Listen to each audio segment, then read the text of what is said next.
അജ്ഞാനതിമിരാന്തസ്യ ജ്ഞാനാഞ്ജനശലാകയാ ചക്ഷുരുന്മീലനം യേനം തസ്മൈ ശ്രീ ഗുരവേ നമഃ. എല്ലാ സുഹൃത്തുക്കൾക്കും എൻ്റെ വിനീതമായ നമസ്കാരം. ശ്രീമദ് ഭാഗവതം ദശമസ്കന്ധഃ അദാശീതി തമോധ്യായഃ. 80-ാമത്തെ അധ്യായം കുചേലന്റെ കഥ, അതല്ലെങ്കിൽ കുചേല ഉപാഖ്യാനമാണ് നാം ചർച്ച ചെയ്തുകൊണ്ടിരിക്കുന്നത്. അതിൽ 19 ശ്ലോകങ്ങൾ വരെ 18 ശ്ലോകങ്ങൾ വരെ പഠിച്ചു കഴിഞ്ഞു. ഇന്ന് 19 മുതൽ 45 വരെയുള്ള ശ്ലോകങ്ങളാണ് പഠിക്കേണ്ടത്.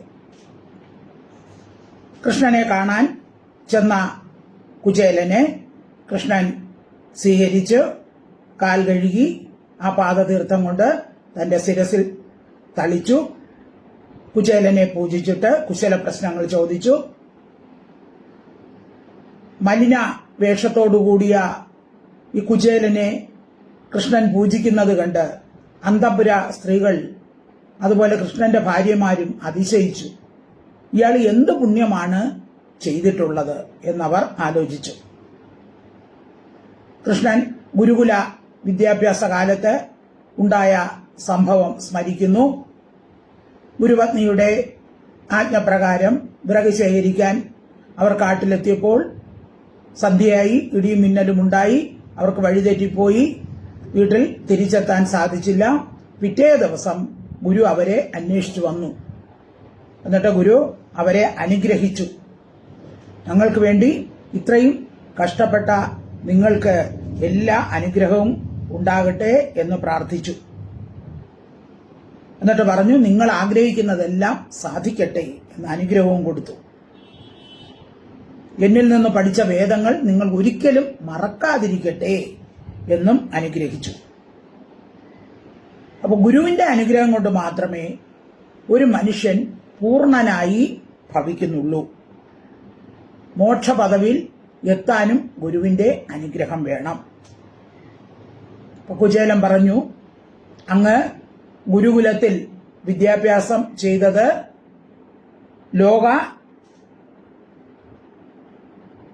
ലോകരെ അനുഗ്രഹിക്കാൻ വേണ്ടിയാണ് എന്നെനിക്കറിയാം.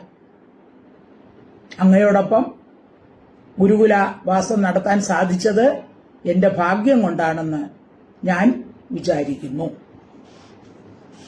ഇത്രയാണ് ഇന്ന് നമുക്ക് ചർച്ച ചെയ്യേണ്ടത്. നമോ ഭഗവതേ വാസുദേവായ. ശ്ലോകം 20. അഥോപവേശ പര്യങ്കേ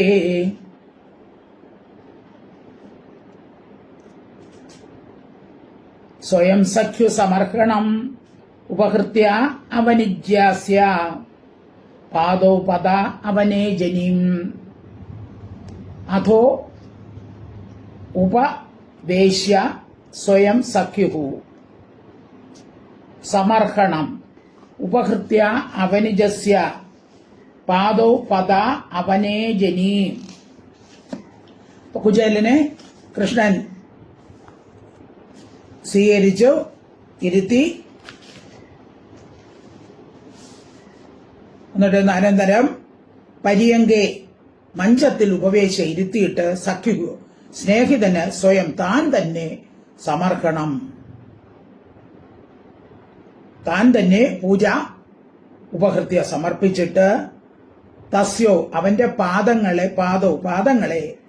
അവനിജ്യ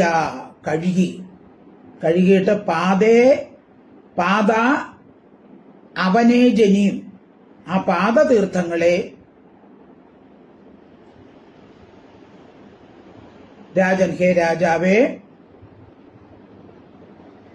ലോക പാവന ലോകങ്ങളെ പരിശുദ്ധമാക്കുന്ന ഭഗവാൻ കൃഷ്ണൻ ശിരസ് കൊണ്ട് ഗ്രഹിച്ചു.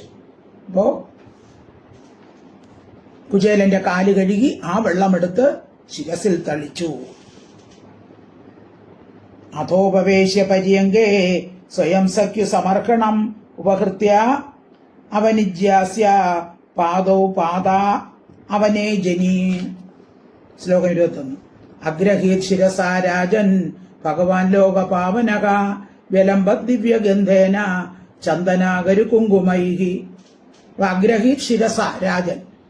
ആ വെള്ളം തന്റെ ശിരസിൽ ധരിച്ച് ഭഗവാൻ ലോകപാവനക. ഭഗവാൻ ആരാണ്? ലോകപാവനക. ലോകത്തെ മുഴുവനും പാവനനാക്കുന്ന ആ ഭഗവാൻ എന്ത് ചെയ്തു? കുചേലന്റെ കാല് കഴിയ വെള്ളം ലോകത്തെ പരിശുദ്ധമാക്കുന്ന ഭഗവാൻ തന്റെ ശിരസിൽ ധരിച്ചു. വിലംബത് ദിവ്യഗന്ധേന ചന്ദന അഗരു കുങ്കുമൈ. പിന്നെ ഇതിലെന്ത് ചെയ്തു? ചന്ദനം, അഗരു, കുങ്കുമം എന്നിവ കൊണ്ടുള്ള ദിവ്യഗന്ധേന ദിവ്യഗന്ധത്താൽ വിലംബത് വിലേപനം ചെയ്തു. കുറുക്കൂട്ട് കൊണ്ടുവന്ന് ബ്രാഹ്മണന്റെ ദേഹത്തിൽ ഭഗവാൻ തന്നെ പൂശിക്കൊടുത്തു. അപ്പൊ ബ്രാഹ്മണരെ ഉപചരിക്കേണ്ടത് ഒരാളിന്റെ ധർമ്മമാണ് എന്ന് ലോകത്തെ കാണിക്കാൻ വേണ്ടിയാണ് ഭഗവാൻ ഇത് ചെയ്തത്. അപ്പൊ ഗൃഹസ്ഥാശ്രമികൾ ബ്രഹ്മജ്ഞനായ ബ്രാഹ്മണരെ ഉപചരിക്കണം. അതെങ്ങനെയാണെന്ന് ലോകഗുരുവായ കൃഷ്ണൻ തന്റെ പ്രവൃത്തി മുഖേന എല്ലാവർക്കും കാണിച്ചു കൊടുത്തിരിക്കുകയാണ്. അഗ്രഹീത് ശിരസാരാജൻ ഭഗവാൻ ലോകപാവനഃ വിലിംബത് ദിവ്യഗന്ധേന ചന്ദന അഗരു കുങ്കുമൈഹി. ശ്ലോകം 22. ധൂവൈ സുരഭിർമിത്രം പ്രദീപാവലിഭിർമുദാ അർച്ചയിത്വാ വേദ്യ താംബൂലം ഗാം ച സ്വാഗതം അബ്രവീത്. ധൂവൈ സുരഭിർ മിത്ര. സുരഭി വാസനയുള്ള ധൂപൈ ധൂപങ്ങൾ കൊണ്ടും പ്രദീപാവലിഭി ദീപങ്ങൾ കൊണ്ടും മുതാ സന്തോഷത്തോടെ മിത്രത്തെ അർച്ചയിത്വ പൂജിച്ചു. അപ്പോൾ വാസനയുള്ള ധൂപങ്ങൾ കൊണ്ട്, ചന്ദനങ്ങൾ കൊണ്ട്, അകരുകൊണ്ടും ഒക്കെ മിത്രത്തെ സന്തോഷത്തോടെ പൂജിച്ചിട്ട് താമ്പൂലത്തെയും ഗാംച ഗോവിനെയും പശുവിനെയും ആവേദ്യ ദാനം കൊടുത്തിട്ട് സ്വാഗതം കുശലം അബ്രവീത് ചോദിച്ചു. അപ്പോ അങ്ങനെ ഒരു അതിഥി വരുമ്പോൾ താമ്പൂലവും പശുവും ഒക്കെ സമർപ്പിക്കണം എന്നുണ്ട്. പണ്ടത്തെ ആചാരമാണ്, പ്രത്യേകിച്ച് ബ്രാഹ്മണര് വരുമ്പോൾ. അപ്പൊ അങ്ങനെ താമ്പൂലവും പശുവിനെയും എല്ലാം ദാനം കൊടുത്തിട്ട് എന്ത് ചെയ്തു? ഭഗവാൻ സ്വാഗതം അബ്രവീത് കുശലം ചോദിച്ചു. പണ്ടുള്ള കാര്യങ്ങളും ഇപ്പോഴത്തെ കാര്യങ്ങളും എല്ലാം ചോദിക്കുകയാണ്. ധൂപൈസുരഭിർമിത്രം പ്രദീപാവലിമുദ അർച്ചയിത്വാ ആവേദ്യ താംബൂലം ഗാം ച സ്വാഗതം അബ്രവീത്. ശ്ലോകം 23. കുചൈലം മലിനം ക്ഷാമം ദ്വിജം ധമനി സന്തതം ദേവീം പരിചരത് സാക്ഷാത് ചാമര വ്യജനേന വൈ. കുചൈലം കുചേലം ചേലം എന്ന് വെച്ചാൽ വസ്ത്രം. കുചേലം എന്ന് പറഞ്ഞാൽ മുഷിഞ്ഞ വസ്ത്രം. മുഷിഞ്ഞ വസ്ത്രത്തോടു കൂടിയവനും മലിനം ചെളി പറ്റിയവനും ക്ഷാമം അതായത് ദരിദ്രന് വിശപ്പുകൊണ്ട് മെലിഞ്ഞവനും ധമനി സന്തതം സിരകളാൽ വ്യാപിക്കപ്പെട്ടിരുന്നതുമായ ദ്വിജനെ സാക്ഷാത് ദേവി ശ്രീദേവിയുടെ സാക്ഷാത്തായ അവതാരമായ രുക്മിണീ ദേവി ചാമരവ്യജനേന വെഞ്ചാമരം കൊണ്ട് വീശിക്കൊടുത്തു. പരിചരിച്ചു, വീശിക്കൊടുത്തു. വൈ അഹോ, അത്ഭുതം തന്നെയാണ്. ആരാണ്? ലക്ഷ്മി ദേവിയാണ് കുചേലനെ വീശിക്കൊടുത്തത്. ഭഗവാൻ ഇങ്ങനെയൊക്കെ ചെയ്യുമ്പോൾ പിന്നെ ലക്ഷ്മി ദേവിക്ക് മിണ്ടാതിരിക്കാൻ പറ്റുമോ? ലക്ഷ്മി ദേവിയാണ് ബ്രാഹ്മണനെ വെഞ്ചാമരം കൊണ്ട് വീശി ആശ്വസിപ്പിച്ചത്. അപ്പോ അഹോ, ആ കുചേലന്റെ ഭാഗ്യം നോക്കിക്കൊള്ളണം. അയാളുടെ നല്ല വസ്ത്രം പോലുമില്ല, ആഭരണങ്ങളോ ഒന്നുമില്ല. പക്ഷെ എന്തുണ്ട്? ഭക്തി. അപ്പോ ഈ വസ്ത്രത്തിലോ ആഭരണത്തിലോ ഒന്നും കാര്യമില്ല. ഭഗവാനിൽ ഭക്തി ഉണ്ടായിരുന്നാൽ മാത്രം മതി. കുചൈലം മലിനം ക്ഷാമം ദ്വിജം ധമനി സന്തതം ദേവീം പരിചരത് സാക്ഷാത് ചാമരവ്യജനേന വൈ. ശ്ലോകം 24. അന്തഃപുരജനോ ദൃഷ്ട്വാ കൃഷ്ണേനാമല കീർത്തിനാ വിസ്മിതോ അഭൂത് അതിപ്രീത്യ അവധൂതം സഭാജിതം. അന്തഃപുരജനഃ ദൃഷ്ട്വാ കൃഷ്ണേന അമല കീർത്തിന വിസ്മിതഃ അഭൂത് അതിപ്രീത്യ അവധൂതം സഭാജിതം. അമലകീർത്തനം നിർമ്മല കീർത്തിയോടുകൂടിയ കൃഷ്ണേന കൃഷ്ണനാൽ അതിപ്രീത്യ സഭാജിതം അത്യന്തം പ്രീതിയോടെ സൽക്കരിക്കപ്പെട്ട അവധൂതം ദൃഷ്ടുവ അവധൂതനെ പോലെ മലിനവേഷധാരിയായ കുചേലനെ ദൃഷ്ടുവ കണ്ടിട്ട് അന്തഃപുരജനഃ അന്തഃപുര സ്ത്രീകൾ വിസ്മിത അഭൂത് ആശ്ചര്യപ്പെട്ടവരായി ഭവിച്ചു. അവർ വിചാരിക്കുകയാണ്, ഇത്ര മുഴിഞ്ഞ വസ്ത്രത്തോടു കൂടി മെലിഞ്ഞ് വന്ന ഒരു ബ്രാഹ്മണൻ, അയാളെ ഇങ്ങനെ എന്തിനാണ് ഭഗവാൻ സ്വീകരിക്കുന്നത്? അവരെല്ലാവരും അതിശയിച്ചു പോയി, അത്ഭുതപ്പെട്ടു പോയി. ഇയാളെ എന്ത് ഭാഗ്യമാണ് ഈ ജന്മത്തിൽ ചെയ്തിട്ടുണ്ട് എന്ന് അവരതിശയിച്ചു. അന്തഃപുരജനോ ദൃഷ്ട്വാ കൃഷ്ണേനാമലകീർത്തിന വിസ്മിതോ ഭൂതതിപ്രീത്യ അവധൂതം സഭാജിതം. ശ്ലോകം 25. കിം അനേന കൃതം പുണ്യം അവധൂതേന ഭിക്ഷുണ ശ്രിയാഹീനേന ലോകേസ്മിൻ ഗർഹിതേന അധമേന ച.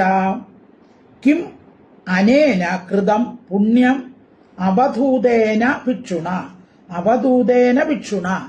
അവധൂതൻ എന്ന് പറഞ്ഞാൽ നല്ലൊന്നും വേഷമൊന്നും ധരിക്കാതെ ഭക്തിയോടുകൂടി ഭഗവാൻ എങ്ങനെ വിചാരിച്ച്, അതായത് വസ്ത്രത്തിലോ ആഭരണത്തിലോ ഒന്നിലും ഒരു ശ്രദ്ധയില്ലാതെ വൈരാഗ്യം വന്നവരെയാണ് അവധൂതൻ എന്ന് പറയുന്നത്. അപ്പം മലിന വസ്ത്രമുണ്ട്, ഭിക്ഷുവാണ്, അവധൂതനാണ്. ശ്രീയാഹീനേൻ ഐശ്വര്യമില്ലാത്തവനും കാണുമ്പോഴാ ഉണങ്ങി മെലിഞ്ഞ് ഇരിക്കുന്ന ഒരു ആള്. ലോകേസ്മിൻ ഈ ലോകത്തിൽ ഗർഹിതോ നിന്ദിക്കപ്പെടുന്നവനും അധമേന അധമനുമായ അനേന ഇവനാൽ കിം പുണ്യം എന്ത് പുണ്യം വ്രതം ചെയ്യപ്പെട്ടു. അപ്പൊ ഇവനെ കണ്ടാൽ ആരും ശ്രദ്ധിക്കൂല. മെലിഞ്ഞ മുഷിഞ്ഞ വസ്ത്രമൊക്കെ ധരിച്ച് വരുമ്പോൾ ആരും ഇവനെ ശ്രദ്ധിക്കാറില്ല. പക്ഷേ ഭഗവാൻ ഇവനെ പൂജിക്കുകയും കാൽ കഴുകുകയും ആ വെള്ളം ശിരസിൽ ധരിക്കുകയും ലക്ഷ്മി ദേവി വീശിക്കൊടുക്കുകയൊക്കെ ചെയ്തപ്പോൾ അന്തഃപുര സ്ത്രീകൾ പറയുകയാണ്, കിംപുണ്യം അവൻ കിംപുണ്യം കൃതം എന്ത് പുണ്യമാണ് ചെയ്തിട്ടുള്ളത് എന്നവർ അതിശയിക്കുകയാണ്. ഇങ്ങനെ ഭഗവാൻ സൽക്കരിക്കാൻ കാരണം എന്തായിരിക്കും? അപ്പൊ അത് ലോകരീതി ഓർത്തിട്ടാണെന്ന് അവർ ആശ്ചര്യപ്പെടുന്നു. കിമനേന കൃതം പുണ്യം അവധൂതേന ഭിക്ഷുണ ശ്രിയാഹീനേന ലോകേസ്മിൻ ഗർഹിതേന അധമേന ചാം. ശ്ലോകം 26. യോസൗ ത്രിലോകഗുരുണ ശ്രീനിവാസേന സംഭൃത പര്യങ്കസ്താം ശ്രിയം ഹിത്വാ പരിഷ്വക്തോ അഗ്രജോ യഥാ. യഹ യോ സൗ യോ അസൗ എന്നാണ് വായിക്കേണ്ടത്. അസൗ യോ സൗ ചേർത്ത് വയ്ക്കുമ്പോൾ യോ സൗ എന്ന് വരും. യോ സൗ ത്രിലോകഗുരുണ മൂന്ന് ലോകത്തിന്റെയും ഗുരുവായ ശ്രീനിവാസനാൽ ഭഗവാൻ മൂന്ന് ലോകത്തിന്റെയും ഗുരുവാണ്. ആ ഗുരുവായ ഭഗവാൻ കൃഷ്ണനാൽ സംവൃത സമ്മാനിക്കപ്പെട്ട യഹ അസൗ യാതൊരുവൻ, കൃഷ്ണനാൽ പൂജിക്കപ്പെട്ട യാതൊരുവൻ, അഗ്രജായത ജ്യേഷ്ഠൻ എന്ന പോലെ പര്യങ്കത്തിലിരിക്കുന്ന ശ്രീയദേവിയെ ഹിത്വ ഉപേക്ഷിച്ചിട്ട് പരിഷത്തുക ആലിംഗനം ചെയ്തു. അപ്പോ രുക്മിണി ദേവിയോടൊത്ത് കട്ടിലിരുന്നതാണ്. ഇയാളെ കണ്ടതും ഈ ദരിദ്രനെ കണ്ടതും ഭഗവാൻ ഓടിച്ചെന്ന് അവനെ ആലിംഗനം ചെയ്തു. ഇപ്പൊ മൂന്ന് ലോകത്തിന്റെയും ഗുരുവായ ഭഗവാൻ ഇങ്ങനെ ചെയ്യാൻ എന്താണ് കാരണം? മഞ്ചത്തിലിരുന്ന ശ്രീദേവിയെ പോലും ഉപേക്ഷിച്ചിട്ട് ജ്യേഷ്ഠൻ എന്ന മട്ടിലാണ് പ്രീതിയോടും ആദരവോടും ആലിംഗനം ചെയ്തത്. അപ്പോൾ അത്രയും ബഹുമാനവും ഭക്തിയും കൃഷ്ണൻ കാണിച്ചെങ്കിൽ എന്തോ ഇയാൾ പുണ്യം ചെയ്തിട്ടുണ്ട് തീർച്ച. യോസൗ ത്രിലോകഗുരുണ ശ്രീനിവാസേന സംവൃത പര്യങ്കസ്താം ശ്രിയം ഹിത്വാ പരിഷത്തോ അഗ്രജോ യഥാ. ശ്ലോകം 27. കഥയാശ്ചക്രദോർഗാഥ പൂർവാ ഗുരുകുലേ സദോ ആത്മനോർ ലളിതാരാജൻ കരോ ഗൃഹ്യ പരസ്പരം. കഥയാ ചക്രദുഹു കഥയാം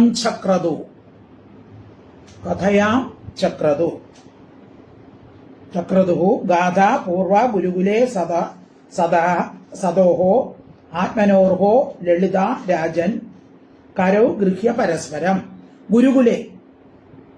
ഗുരുകുലത്തിൽ അതായത് ഗുരുവിന്റെ ഗ്രഹത്തിൽ സതോ വർത്തിക്കുന്നവരായ ആത്മനോ തങ്ങളുടെ ലളിത മനോഹരങ്ങളായ പൂർവകഥകളെ. അപ്പോൾ അവര് പല കാര്യങ്ങളും പറഞ്ഞപ്പോൾ പണ്ട് നമ്മൾ ഗുരുകുല കാലത്ത് ഗുരുവിന്റെ വീട്ടിൽ വസിച്ചിരുന്നപ്പോൾ നടന്ന കഥകളെ കുറിച്ചും ഓർമ്മിച്ചു. രാജൻ, ഹേ രാജാവേ, പരസ്പര അന്യോന്യം കൈകളെ ഗ്രഹിച്ചിട്ട് കഥയാം ചക്രതു പറഞ്ഞു. അപ്പോൾ പണ്ട് പൂർവ്വ കഥകളൊക്കെ പറഞ്ഞപ്പോൾ ഗുരുകുല വിദ്യാഭ്യാസ കാലത്ത് അപ്പോ ഗുരുവിന്റെ കീഴിലാണെങ്കിലോ വലിയവനെന്നോ താഴ്ന്നവനെന്നോ രാജാവിന്റെ മകനെന്നോ പ്രജയുടെ മകനെന്നോ എന്നോ ഒരു വ്യത്യാസമില്ല. നീചത്വം ഒന്നുമില്ല. ഗുരു പറയുന്ന ജോലി, ഗുരുപത്നി പറയുന്ന ജോലികൾ എല്ലാം ചെയ്ത് കാട്ടിൽ ചെന്ന് വിറക് കൊണ്ടുവന്ന് പിന്നെ ഗുരു എന്തൊക്കെ ജോലികൾ പറയും അതെല്ലാം ചെയ്തു കൊടുക്കണം. അപ്പൊ അവര് കഴിച്ചിട്ട് അതിൽ പങ്ക് ഇവർക്കും കൂടെ കൊടുക്കും. അത് കഴിക്കുക. അല്ലാതെ രാജാവിന്റെ മകനായിരുന്നാലും ഗുരുകുലത്തിൽ അവിടെ ഒരു വ്യത്യാസവും ഇല്ല. കഥയാം ചക്രദുർഗാഥ പൂർവ ഗുരുകുലേ സദോ ആത്മനോർ ലളിത രാജൻ കരൗ ഗൃഹ്യ പരസ്പരം. ശ്ലോകം 28. ശ്രീ ഭഗവാനുവാച അഭിബ്രഹ്മൻ ഗുരുകുലാത് ഭവതാലബ്ധ ദക്ഷിണാത് സമാവൃത്തേന ധർമ്മജ്ഞ ഭാര്യോഢ സദൃശീനവാം. അഭിവാ ബ്രഹ്മൻ ഗുരുകുലാത് ഭവത ലബ്ധ ദക്ഷിണാത്. ബ്രഹ്മൻ, ഹേ ബ്രാഹ്മണോത്തമ, ലബ്ധ ദക്ഷിണാത് ലഭിക്കപ്പെട്ട ദക്ഷിണയോടുകൂടിയ ഗുരുകുലത്തിൽ നിന്ന് സമാവൃത്തേന സമാവർത്തനം ചെയ്ത അവിടെ നിന്ന് ദക്ഷിണയൊക്കെ കൊടുത്ത് ഗുരുകുലത്തിൽ നിന്ന് വിട്ടതിന് ശേഷം ഭവത അങ്ങയാൽ ധർമ്മജ്ഞ സദൃശിയായ ഭാര്യ ഊടാനവ വിവാഹം ചെയ്യപ്പെട്ടുവോ ഇല്ലയോ? അപ്പൊ ഗുരുകുലത്തിലെ വിദ്യാഭ്യാസത്തിന് ശേഷം ഈ സുധാമാവിനെ അല്ലെങ്കിൽ കുചേലനെ കൃഷ്ണൻ ആദ്യമായിട്ട് കാണുകയാണ്. അപ്പം പറയുകയാണ്, ഗുരുകുല വിദ്യാഭ്യാസം കഴിഞ്ഞിട്ട് അങ്ങ് എന്ത് ചെയ്തു? അങ്ങ് വിവാഹം കഴിച്ചോ? അങ്ങയ്ക്ക് യോഗ്യയായ ഭാര്യയെ കിട്ടിയോ എന്നൊക്കെ ചോദിക്കുകയാണ്. ശ്രീ ഭഗവാനുവാച അഭിബ്രഹ്മൻ ഗുരുകുല ഭവതാലബ്ധ ദക്ഷിണ സമാവൃത്തേന ധർമ്മജ്ഞ ഭാര്യോ ഊടാ സദൃശീനവാ. ഊടാനവാ എന്ന് വെച്ചാൽ വിവാഹം ചെയ്യപ്പെട്ടുവോ ഇല്ലയോ എന്ന് ചോദിക്കുകയാണ്. ശ്ലോകം 29. പ്രായോ ഗൃഹേഷു തേ ചിത്തം അകാമവിഹിതം യഥാ നൈവാദി പ്രിയസേ വിദ്വൻ ധനേഷു വിദിതം ഹിമേ. പ്രായഃ ഗൃഹേഷു തേ ചിത്തം അകാമവിഹിതം തഥാ. പ്രായേണ ഗൃഹേഷു ഗൃഹങ്ങളിൽ തേ ചിത്തം അങ്ങയുടെ മനസ്സ് അകാമവിഹിതം കാമത്താൽ ഹനിക്കപ്പെട്ടതല്ല. അപ്പൊ അങ്ങയുടെ മനസ്സ് വിഷയസുഖങ്ങളിൽ ആസക്തനല്ല. തഥാ അപ്രകാരം വിദ്വാൻ, ഹേ അറിവുള്ള മഹാത്മൻ, ധനേഷു ധനങ്ങളിൽ നയേവ പ്രിയസേ. അപ്പൊ അങ്ങ് ധനങ്ങളിലും ആഗ്രഹം കാണിക്കുന്നില്ല എന്ന് എന്നാൽ വിദിതം അറിയപ്പെടുന്നു. അപ്പൊ എനിക്ക് മനസ്സിലായി അങ്ങയ്ക്ക് വിഷയാസക്തയോ ധനാസക്തയോ ഒന്നുമില്ല. ധനങ്ങളിലോ വിഷയങ്ങളിലോ ഒന്നും അങ്ങയ്ക്ക് ആഗ്രഹമില്ല. ഹി നിശ്ചയം തന്നെയാണ്. അതെല്ലാം ഞാൻ അറിഞ്ഞിട്ടുണ്ട്. അപ്പൊ അങ്ങയുടെ ഈ വിരക്തി ഏറ്റവും യുക്തം തന്നെ. കൃഷ്ണന് സർവജ്ഞനാണല്ലോ, എല്ലാം അറിയുന്നുണ്ട്. പ്രായോ ഗൃഹേഷു തേ ചിത്തം അകാമവിഹിതം തഥാ നൈവാദി പ്രിയസേ വിദ്വൻ ധനേഷു വിദിതം ഹിമേ. ശ്ലോകം 30. കേചിത് കുർവന്തി കർമാണി കാമൈർ അഹതചേതസഃ ത്യജന്ത പ്രകൃതിർ ദൈവീർ യഥാകം ലോകസംഗ്രഹം. കേചിത് കുർവന്തി കർമാണി കാമൈഹി അഹതചേതസഃ. കേചിത് ചിലർ കാമൈഹി കാമങ്ങളാൽ ആഗ്രഹത്താൽ അഹതചേതസ ഹനിക്കപ്പെടാത്ത മനസ്സോടുകൂടിയവരായി ദൈവീ ഈശ്വര കൽപ്പിതങ്ങളായ പ്രകൃതി വാസനകളെ ത്യജിക്കുന്നവരായി അഹം ഞാൻ ലോകസംഗ്രഹമിത ലോകാനുഗ്രഹത്തെ എന്ന പോലെ കർമാണി കുർവന്തി കർമ്മങ്ങളെ ചെയ്യുന്നു. അപ്പൊ ചിലർ എന്ത് ചെയ്യുന്നു? ആഗ്രഹത്തിന് അടിമപ്പെടാത്തതിനാൽ ഈശ്വരനിലേക്ക് മനസ്സ് തിരിക്കുന്നു. സാധാരണക്കാർക്കുണ്ടാകുന്ന വിഷയാശകളെ അവർ ദൂരെ ഉപേക്ഷിക്കും. എന്നിട്ട് ലോകാനുഗ്രഹത്തിന് വേണ്ടി കർമ്മങ്ങൾ ചെയ്യും. അപ്രകാരമുള്ള കർമ്മയോഗികൾ പരമദൃഷ്ട്യ ഗൃഹധർമ്മ ക്ലേശം അനുഭവിക്കുന്നവരെ പോലെ തോന്നിയാലും അവർക്ക് ക്ലേശമൊന്നും അനുഭവിക്കുകയില്ല. അപ്പൊ കുചേലന്റെ കാര്യം തന്നെ പറയാണ്. അപ്പൊ എത്ര ദാരിദ്ര്യമുണ്ടെങ്കിലും വിഷയത്തിലൊന്നും ആസക്തി വയ്ക്കാതെ ഭഗവാനിൽ തന്നെ മനസ്സുറപ്പിക്കും. അപ്പൊ അവർക്ക് എത്ര ദുഃഖം ഉണ്ടായിരുന്നാലും അവരുടെ മനസ്സ് കലുഷിതം ആവുകയില്ല. കേചിത് കുർവന്തി കർമാണി കാമൈരഹത ചേതസഃ ത്യജന്ത പ്രകൃതിർ ദൈവീർ യഥാകം ലോക സംഗ്രഹം. ശ്ലോകം 31. കശ്ചിത് ഗുരുകുലേ വാസം ബ്രഹ്മൻ സ്മരസി നൗയത ദ്വിജോ വിജ്ഞായ വിജ്ഞേയം തമസപാരം അശ്നുതേ. കശ്ചിത് ഗുരുകുലേ വാസം ബ്രഹ്മൻ സ്മരസി നൗ യതഃ ദ്വിജഃ വിജ്ഞായ വിജ്ഞേയം തമസഃ പാരമശ്നുതേ. യതഃ യാതൊരുവനിൽ നിന്ന് ദ്വിജഃ ബ്രാഹ്മണൻ വിജ്ഞേയം അറിയേണ്ടതിനെ വിജ്ഞായ അറിഞ്ഞിട്ട്. അപ്പൊ ബ്രാഹ്മണൻ ഏതൊന്നിനെ ആണോ അറിയേണ്ടത്, ഏതൊന്നിനെയാണ് അറിയേണ്ടത്? ഭഗവാനെ പറ്റി. ആ ശരിയായ അറിവെന്ന് പറഞ്ഞാൽ ബ്രഹ്മത്തെക്കുറിച്ചുള്ള അറിവ്. അതറിഞ്ഞിട്ട് തമസ അന്ധകാരത്തിന്റെ പാരം അവസാനത്തെ അശ്നുത പ്രാപിക്കുന്നു. ശരിയായ അറിവ് അറിഞ്ഞു കഴിഞ്ഞാൽ പിന്നെ അജ്ഞാന അന്ധകാരമൊന്നും ഉണ്ടാവുകയില്ല. ഹേ ബ്രഹ്മൻ ബ്രാഹ്മണോത്തമ നൗ നമ്മൾ രണ്ടുപേരുടെ ഗുരുകുലത്തിൽ വാസത്തെ സ്മരസി കശ്ചിത് സ്മരിക്കുന്നുവോ? അങ്ങ് നമ്മൾ രണ്ടുപേരും ഗുരുവിന്റെ കുലത്തില് ഗുരുകുലവാസകാലത്തുള്ള കാര്യങ്ങളൊക്കെ ഇപ്പോഴും ഓർമ്മിക്കുന്നുണ്ടോ എന്ന് ചോദിക്കുകയാണ്. അപ്പൊ സംസാരത്തിലെ സങ്കടം ഇല്ലാതാകണമെങ്കിൽ എന്താണ്? ആത്മജ്ഞാനം വേണം. യഥാർത്ഥത്തിൽ എന്താണ് അറിയേണ്ടത് അത് അറിയണം. അപ്പൊ അതറിയാൻ വേണ്ടിയാണ് ഗുരുകുല വിദ്യാഭ്യാസം. അപ്പൊ ഗുരുവിൽ നിന്നാണ് താൻ ആരാണ്, ഈശ്വരൻ ആരാണ് എന്നെല്ലാം നമ്മൾ മനസ്സിലാക്കുന്നത്. അതാണ് പൂർവ്വകാലത്തെ വിദ്യാഭ്യാസം. ഇപ്പോഴത്തെ വിദ്യാഭ്യാസമല്ല. ഇപ്പൊ ശാസ്ത്രങ്ങള് അല്ലെ, H+O2=X2O, പിന്നെ സയൻസില് ഫിസിക്സ്, കെമിസ്ട്രി, ബയോളജി, ഇങ്ങനെയൊക്കെയുള്ള വിഷയമാണ് പഠിപ്പിക്കുന്നത്. പണ്ടത്തെ ഗുരുകുല വിദ്യാഭ്യാസം അങ്ങനെയല്ല. എന്താണ്? ആത്മജ്ഞാനം, ആത്മാവിനെ കുറിച്ചുള്ള ജ്ഞാനം, അതാണ് ശരിയായ അറിവ്. താൻ ആരാണ്, ഈശ്വരൻ ആരാണ്, ഇതൊക്കെയാണ് പണ്ടത്തെ ഗുരുകുലത്തിൽ പഠിപ്പിക്കുന്നത്. അപ്പൊ പരമ പുരുഷാർത്ഥ പ്രാപ്തിക്ക് വേണ്ടിയുള്ള പാഠങ്ങളാണ് അവിടെ പഠിപ്പിക്കുന്നത്. അപ്പൊ സർവജ്ഞനായ ഭഗവാനും സംസാര സന്താപഹരമായിരിക്കുന്ന പരമജ്ഞാനം ഗുരുവിൽ നിന്ന് സമ്പാദിച്ചു. ഭഗവാന് ശരിക്ക് സർവജ്ഞനാണ്, ഗുരുവിൽ നിന്ന് സമ്പാദിക്കേണ്ട കാര്യമില്ല. പക്ഷേ മറ്റുള്ളവരെ മനസ്സിലാക്കിപ്പിക്കാൻ വേണ്ടിയാണ്. ഇങ്ങനെയൊക്കെയാണ് ബാല്യകാലത്ത് ചെയ്യേണ്ടത്. ഗുരുകുല വിദ്യാഭ്യാസം നടത്തണം എന്ന് മനസ്സിലാക്കിപ്പിക്കാൻ വേണ്ടിയാണ്. യദ്യത് ആചരതി ശ്രേഷ്ഠ തത്തത് ഇതരോജന. അപ്പോൾ ശ്രേഷ്ഠന്മാർ ആചരിക്കുന്നത് പോലെയാണ് മറ്റുള്ള ജനങ്ങളും അനുസരിക്കുന്നത്. അപ്പൊ അങ്ങനെ ഗുരുവിൽ നിന്ന് ശിക്ഷ ലഭിക്കേണ്ടത് ഏതൊരുവന്റെയും ഒരു അവകാശമാണ്. എല്ലാവരും ചെയ്യേണ്ട കാര്യമാണ്. ഗുരുവിൽ നിന്ന് വേണം വിദ്യ അഭ്യസിക്കേണ്ടത്. അല്ലാതെ എനിക്കെല്ലാം അറിയാം, ഗുരുവിന്റെ അടുത്തൊന്നും പോകേണ്ട കാര്യമില്ല എന്ന് പറയണം. ഭഗവാൻ എല്ലാം അറിയാം, എന്നിട്ടും ആ ഭഗവാൻ പോലും ഗുരുവിന്റെ അടുത്ത് പോയി. അതെന്തിനാണ്? മറ്റുള്ളവരെ പഠിപ്പിക്കാൻ വേണ്ടിയാണ്, ലോകരെ മനസ്സിലാക്കിക്കാൻ വേണ്ടിയാണ്. കശ്യത് ഗുരുകുലേ വാസം ബ്രഹ്മൻ സ്മരസി നൗയത ദ്വിജോ വിജ്ഞായ വിജ്ഞേയം തമസപാരമശ്നുതേ. ശ്ലോകം 32.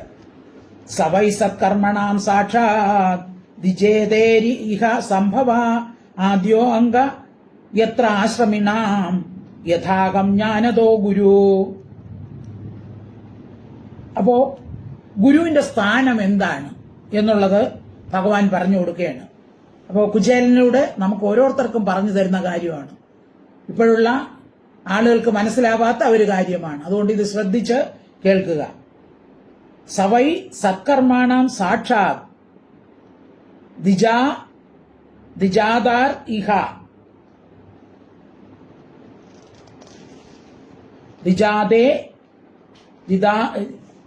ദിജാദേഹി ഇഹ ദ്വിജാതേ ഇഹ സംഭവ ആദ്യ അംഗ എത്ര ആശ്രമിണാം യഥാഹം ജ്ഞാനതഃ ഗുരു. ഇഹ ഈ സംസാരത്തിൽ യഥ ആരിൽ നിന്ന് സംഭവ ജനം ഉണ്ടാകുന്നുവോ സവൈ അവൻ തന്നെ ആദ്യ ഗുരു, ഒന്നാമത്തെ ഗുരു. അപ്പൊ നമ്മുടെ ഒന്നാമത്തെ ഗുരു ആരാണ്? ആരിൽ നിന്നാണ് നാം ഉണ്ടാകുന്നത്? ആരിൽ നിന്നാണ്? മാതാപിതാക്കളിൽ നിന്ന്. അപ്പൊ നമ്മുടെ ആദ്യത്തെ ഗുരു ആരാണ്? മാതാപിതാക്കൾ.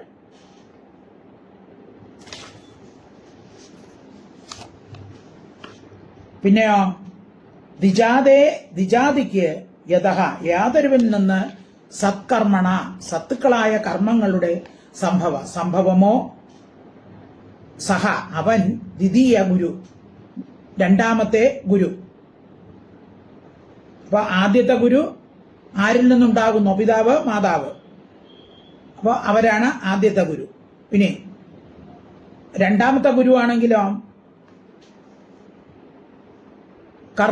കർമ്മങ്ങളുടെ കർമ്മത്താൽ പരിശുദ്ധമായ അന്ധകരണത്തിൽ പരമ ആത്മസാക്ഷാത്കാരം യാതൊരു ഗുരുവിന്റെ ഉപദേശത്താൽ അനുഭവമായി വരുന്നുവോ അതാണ് രണ്ടാമത്തെ ഗുരു.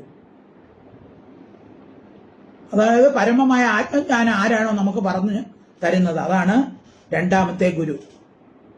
അംഗ ഹേ പൂജ്യ ആശ്രമികൾക്ക് യാതൊരുവൻ ജ്ഞാനതാ ഗുരു, ജ്ഞാനത്തെ നൽകുന്ന ഗുരുവോ സഹ അവൻ സാക്ഷാത് അഹം യഥാ, സാക്ഷാത്തായ ഞാനെന്ന പോലെ. പിന്നെ നമ്മുടെ ഏറ്റവും വലിയ ഗുരു ആരാണ്? ഭഗവാൻ കൃഷ്ണൻ തന്നെ. ജഗത് ഗുരുവാണ് ഭഗവാൻ കൃഷ്ണൻ. അപ്പൊ കർമ്മത്താൽ പരിശുദ്ധമായ അന്ധകരണത്ത് പരമാത്മ സാക്ഷാത്കാരം ഏതൊരു ഗുരുവിന്റെ ഉപദേശത്താൽ ലഭിക്കുന്നുവോ അപ്പോൾ ആ പുരുഷൻ സർവ സംസാര ക്ലേശത്തിൽ നിന്നും നിർമുക്തനായി ഭവിക്കുന്നു. ആ ഗുരു ആരാണ്? സാക്ഷാത് ഈശ്വരൻ തന്നെയാകുന്നു. അപ്പൊ ആ ഗുരുവിന്റെയും സർവേശ്വരനായ എന്നെയും ഭിന്നമായി കരുതാൻ പാടില്ല എന്ന് പറയുകയാണ്. അപ്പൊ മാതാപിത ഗുരു ദൈവം എന്നാണ് ആദ്യം മാതാപിത, അതാണ് ആദ്യത്തെ ഗുരു. രണ്ടാമത്തതോ മാതാപിത ഗുരു. ആരാണോ നമുക്ക് ആത്മജ്ഞാനം പറഞ്ഞു തരുന്നത് അതാണ് രണ്ടാമത്തെ ഗുരു. ഇനി മൂന്നാമത്തെ ഗുരുവേ ഉള്ളൂ ഭഗവാൻ പറഞ്ഞിരിക്കുന്നത് ഞാനും ഗുരുവാണ്. ആ ഗുരുവിനെയും സർവേശ്വരനായ എന്നെയും ഭിന്നമായി കരുതാൻ പാടില്ല. അപ്പൊ ആ ഗുരു തന്നെയാണ് ഞാനും, സർവേശ്വരനായ ഞാൻ തന്നെയാണ് ആ ഗുരു എന്ന് മനസ്സിലാക്കി ആ ഗുരുവിനെ പൂജിക്കണം. എന്നെയും ആ ഗുരുവിനെയും ഒന്നായിട്ട് കരുതണം. ആ ഗുരു തന്നെയാണ് സർവോപരി പൂജ്യൻ. ഇപ്പോഴത്തെ കാലത്താണെങ്കിലോ രണ്ടക്ഷരം പറഞ്ഞു കൊടുക്കുന്ന ഗുരുവിനെ എന്താണ് നിന്ദ്യവാക്കുകൾ പ്രയോഗിക്കും. പഠിച്ചു കഴിയുമ്പോൾ പിന്നെ ആ ഗുരുവിനെ അനുസരിക്കില്ല.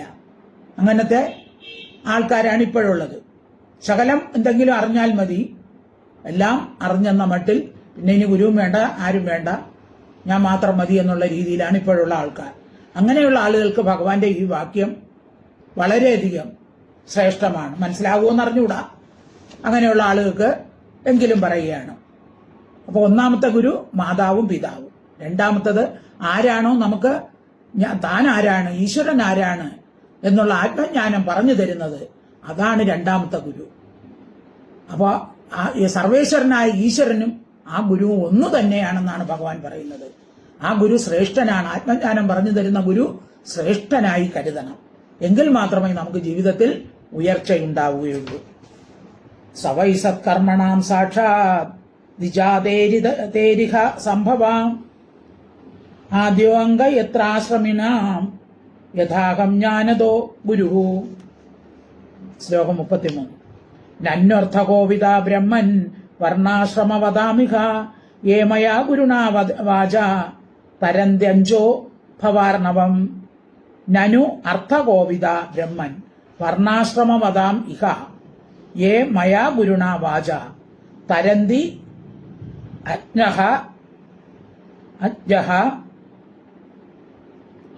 ഭവാർണവം. ഇഹ ഈ സംസാരത്തിൽ ഗുരുണാമയ ഗുരുവായ എന്നാൽ വാച ഉപദേശം കൊണ്ട് ഭവാർണവം സംസാര സമുദ്രത്തെ ഏതൊരുത്തവൻ അഞ്ചതരന്തി സുഖമായി കടക്കുന്നുവോ തേ നു അവരല്ലയോ വർണ്ണാശ്രമവതാം, വർണ്ണാശ്രമികളുടെ കൂട്ടത്തിൽ അർത്ഥഗോപിത സമർത്ഥന്മാർ. അപ്പൊ ഈ സംസാര സാഗരം ഗുരുവായ എന്റെ ഉപദേശം കൊണ്ട് ആരാണോ കടക്കുന്നത് അവരാണ് ഏറ്റവും സമർത്ഥന്മാർ.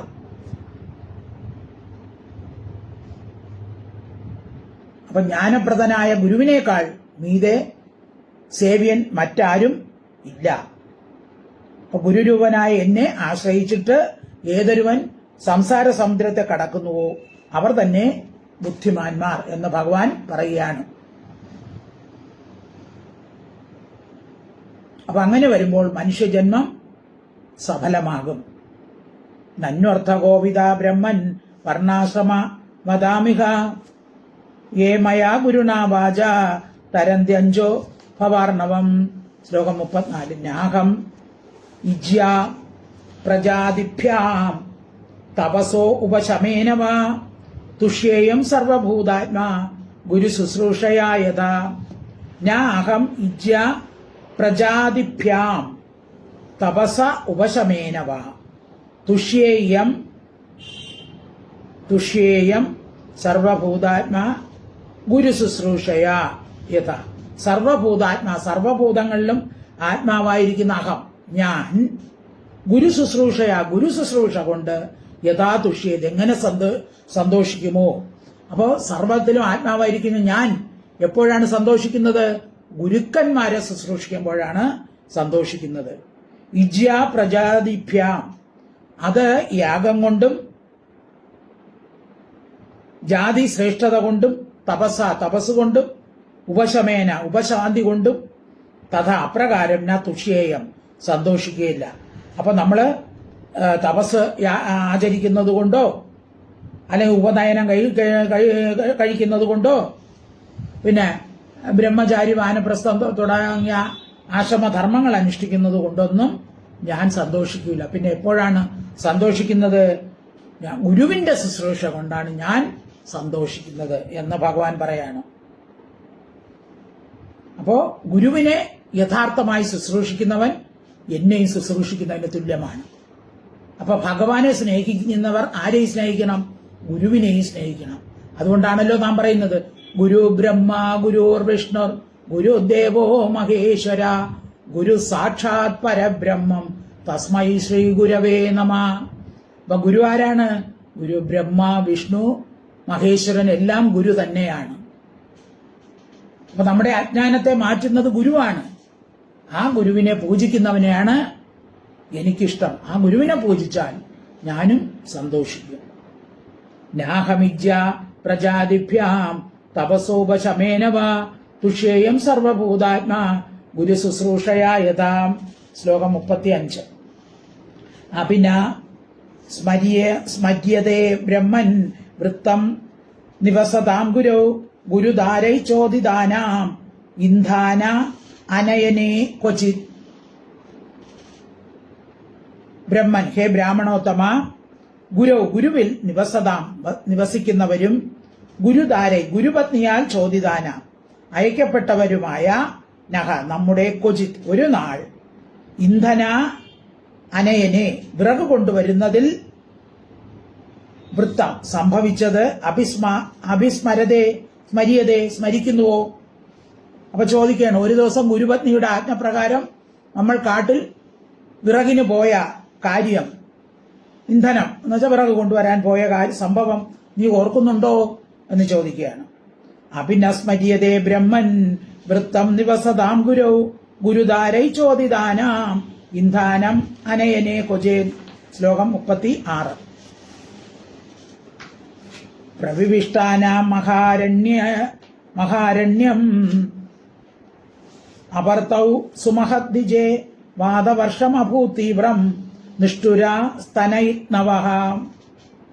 പ്രവിഷ്ടാനാം മഹാരണ്യം അപർത്തൗ, മഹാരണ്യം കൊടുങ്കാടിനെ പ്രവിഷ്ടാനം പ്രവേശിച്ച നമ്മൾക്ക്, അതായത് വിറവ് കൊണ്ടുവരാൻ വേണ്ടി പോയി അങ്ങനെ നമ്മൾ കൊടുങ്കാടിലെത്തിച്ചേർന്നു. അപ്പോൾ നമുക്ക് ദിജാഹേ ബ്രാഹ്മണ ശ്രേഷ്ഠ അപർത്തൗ അകാലത്തിൽ സുമഹത് ഏറ്റവും മഹത്തും തീവ്രം കഠിനവുമായ വാതവർഷം കാറ്റും മഴയും നിഷ്ഠുര ഭയങ്കരങ്ങളായ സ്തനയിജ്ഞവ ഇടികളും അപ്പോൾ സംഭവിച്ചു. അപ്പോൾ പെട്ടെന്ന് തന്നെ എന്തു ചെയ്തു? ഇവര് കാട്ടില് വിറക് ശേഖരിക്കാൻ പോയപ്പോ പെട്ടെന്ന് തന്നെ വലിയ മഴയും കാറ്റും ഇടിയും എല്ലാം ഉണ്ടായി.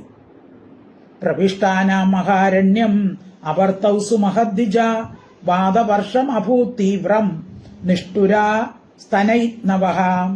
ശ്ലോകം 37.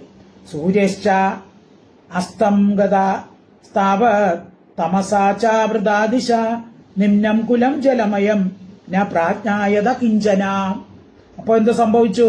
സൂര്യശ്ച അസ്തംഗത, സൂര്യനും താവത് അപ്പോൾ അസ്തംഗത അസ്തമിച്ചു.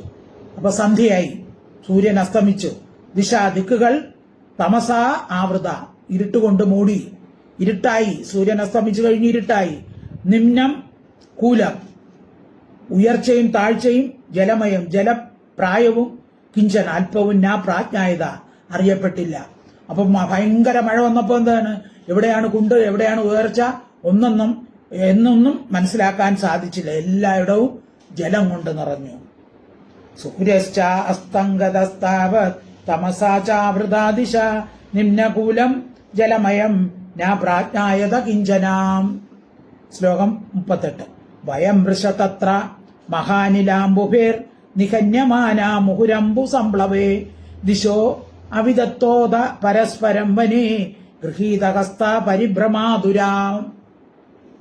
വയം വൃഷം തത്ര മഹാ അനില അംബുഭി. വയം നമ്മൾ തത്ര അവിടെ ആ കൊടുങ്കാട്ടിൽ മഹാനില അംബുഭി ഘോരമായ അനില കാറ്റ്, അംബുഭി വർഷം മഴയാലും, വൃഷം മുഹുഹു അത്യന്തം, മുഹുഹു വീണ്ടും വീണ്ടും, നിഹന്യമാന നിഹനിക്കപ്പെടുന്നവരായി, ഘോരവനത്തിൽ ദിക്കുകൾ അറിയാതെ കുഴഞ്ഞവരായി, അമ്പു സംപ്ലവേ ജലങ്ങളോട് ഒഴുക്കോട് എല്ലായിടത്തും വെള്ളം കൊണ്ടങ്ങ് നിറഞ്ഞു. വനെ കാട്ടിൽ ദിശ ദിക്കുകളെ അവിദന്തഹ അറിയാത്തവരായി, വഴിതെറ്റിപ്പോയി. എവിടെയാണ് ഭയങ്കര മഴയും കാറ്റും എല്ലാം വന്നപ്പോൾ എവിടെയാണ് എങ്ങോട്ടാണ് പോവേണ്ടതെന്ന് അറിയാതെ, തഥാ പിന്നെ പരസ്പര അന്യോന്യം ഗൃഹീതഹസ്ത ഗ്രഹിക്കപ്പെട്ട കൈകളോട് അങ്ങോട്ട് പരസ്പരം കൈകോർത്ത് പിടിച്ച് ആതുര ദുഃഖിതരായി പരിഭ്രമിച്ചു. നമ്മള് കാട്ടിക്കിടന്ന് ചുറ്റിത്തിരിഞ്ഞു. അപ്പോൾ നമ്മൾ എന്ത് ചെയ്തു? രണ്ടുപേരും കൈകോർത്ത് പിടിച്ച് ആ രാത്രി കഴിച്ചു കൂട്ടിയത് നിനക്ക് ഓർമ്മയുണ്ടോ? അപ്പൊ ഇപ്പൊ അത് ഓർക്കുമ്പോൾ എന്തു തോന്നുന്നു നിനക്ക്? വയം വൃഷം തത്ര മഹാനിലാംബുഭേർ നിഹന്യമാനാ മുഹുരംബു സംപ്ലവേ ദിശോ അവിദന്തോദ പരസ്പരം വനേ ഗൃഹീതഹസ്ത പരിഭ്രമാതുരാഹ. ശ്ലോകം 39. ഏതത് വിദിത്വാ ഉദിതേ രവൗ സാന്ദീപനിർഗുരു അന്വേഷമാണോ ന ശിഷ്യാന ആചാര്യോ അപശ്യത് ആതുരാൻ. ഏതത് വിദിത്വാ, ഇതിനെ അറിഞ്ഞിട്ട്. അപ്പോ രാത്രിയായപ്പോൾ ഇവർ വീട്ടിൽ ചെന്നില്ല. ഇവർ രണ്ടുപേരെയും കാണാതായിട്ട് രാത്രിയായ അത് ഇവര് വഴിതെറ്റിയെന്ന് മനസ്സിലാക്കിയിട്ട് രവോ ഉദിതേ സൂര്യൻ ഉദിച്ചപ്പോൾ ആചാര്യൻ എന്ത് ചെയ്തു? ആ ഗുരു സാന്ദീപനി മഹർഷി, ഗുരു ഉപദേഷ്ടാവായ സാന്ദീപനി മഹർഷി ശിഷ്യന്മാരായ നമ്മളെ അന്വേഷിക്കുന്നവരായി ആതുരാൻ ദുഃഖിതന്മാരായിട്ട് അപശ്യ കണ്ടു. അപ്പൊ സാന്ദീപനി മഹർഷി എന്ത് ചെയ്തു? രാത്രി വരാൻ സാധിച്ചില്ല, ഭയങ്കര മഴയിടിയും. അപ്പോൾ സാന്ദീപനി മഹർഷി നേരം വെളുത്തതും ഇറങ്ങി നമ്മളെ അന്വേഷിച്ചു.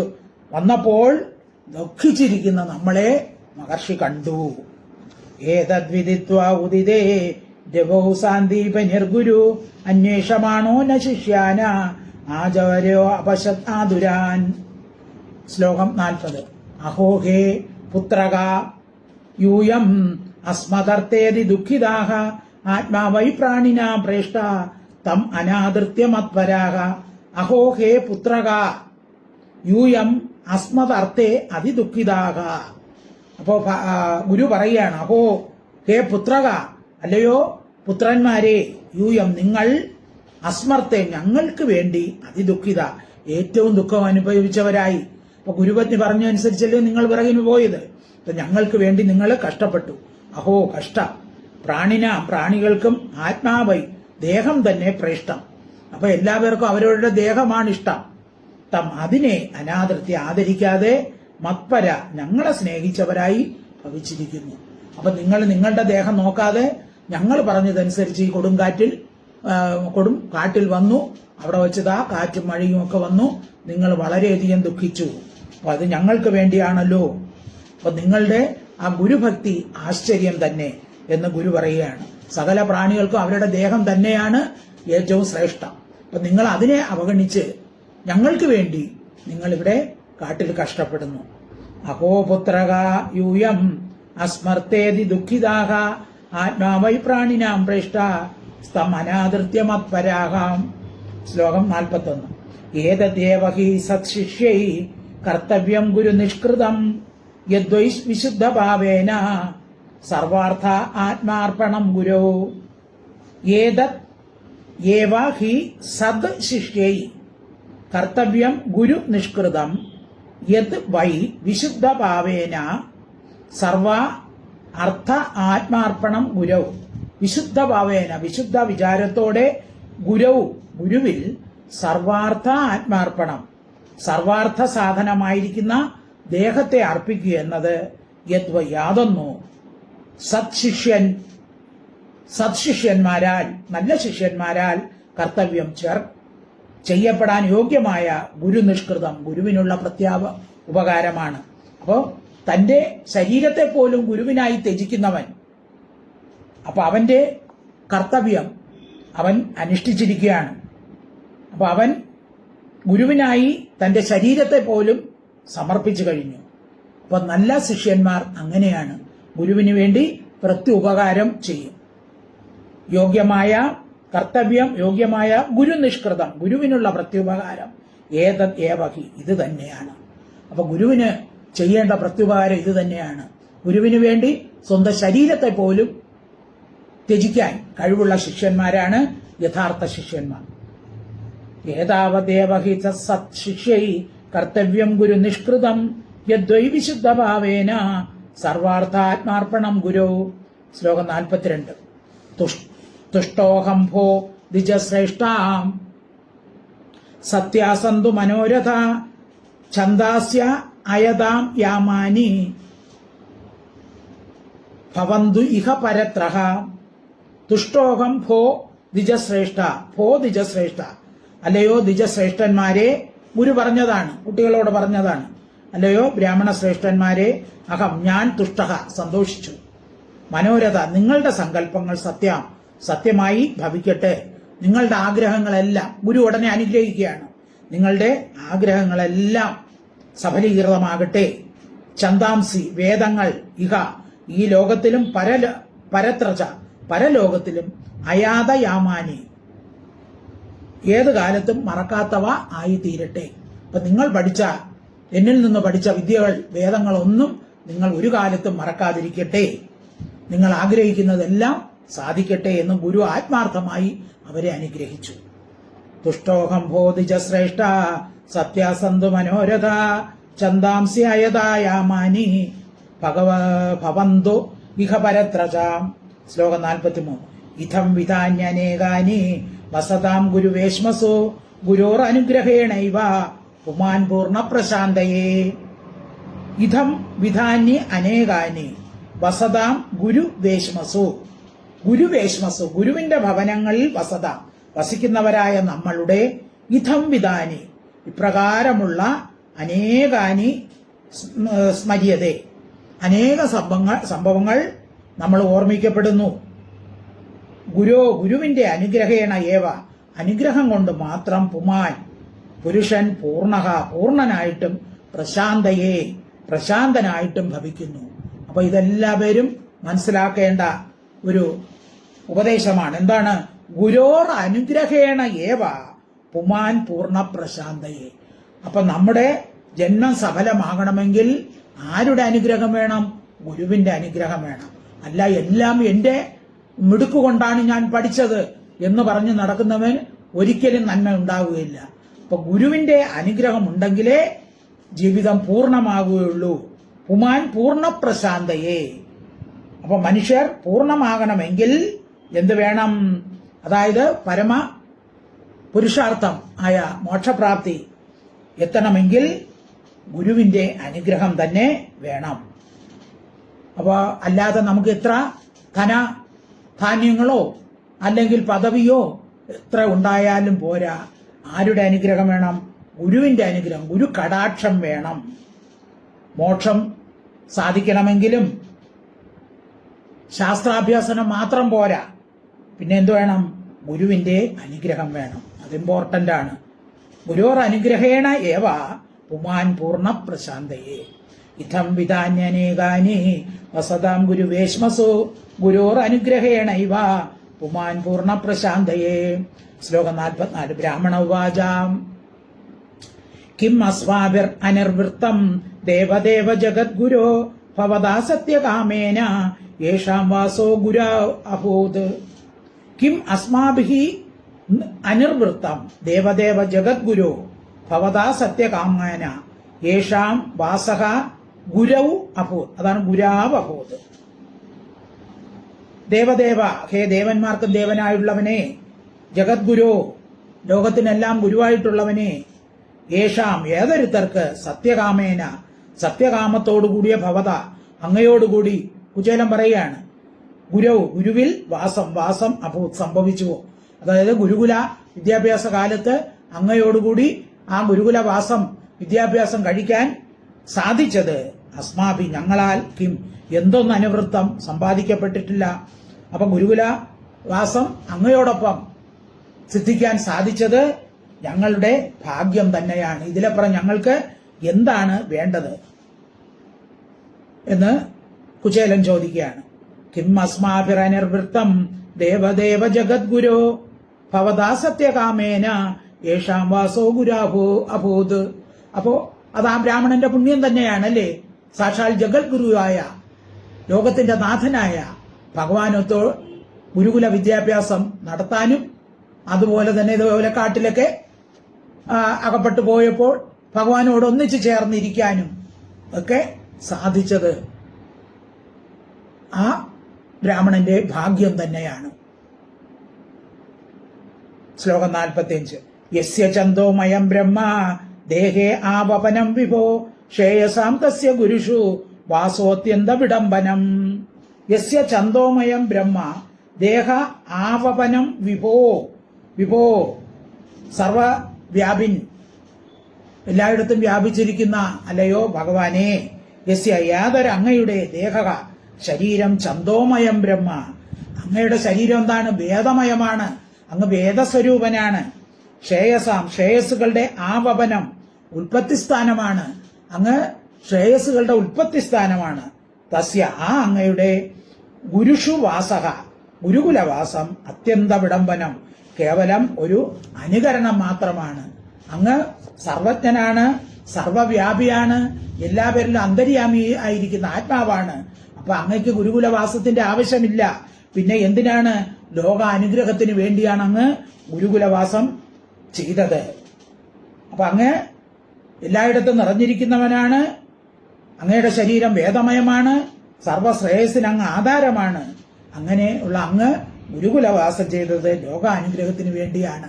അങ്ങയോടൊപ്പം ഗുരുകുലവാസം അനുഷ്ഠിച്ച ഞാനും പുണ്യവാൻ തന്നെയാണ്, എന്റെയും ഭാഗ്യം തന്നെയാണെന്ന് ബ്രാഹ്മണൻ, അതായത് കുചേലൻ ഭഗവാനോട് പറഞ്ഞു. അങ്ങനെ കുശല പ്രശ്നങ്ങൾ നടത്തി അവരിയ്ക്കുകയാണ്. ബാക്കി ഭാഗം അടുത്ത അധ്യായത്തിൽ. ഇത് ശ്രീമദ് ഭാഗവതേ മഹാപുരാണേ ദശമസ്കന്ധേ ഉത്തരാർത്ഥേ ശ്രീരാമചരിതം നാമ അശീതിതമോധ്യായക സമ്പൂർണം.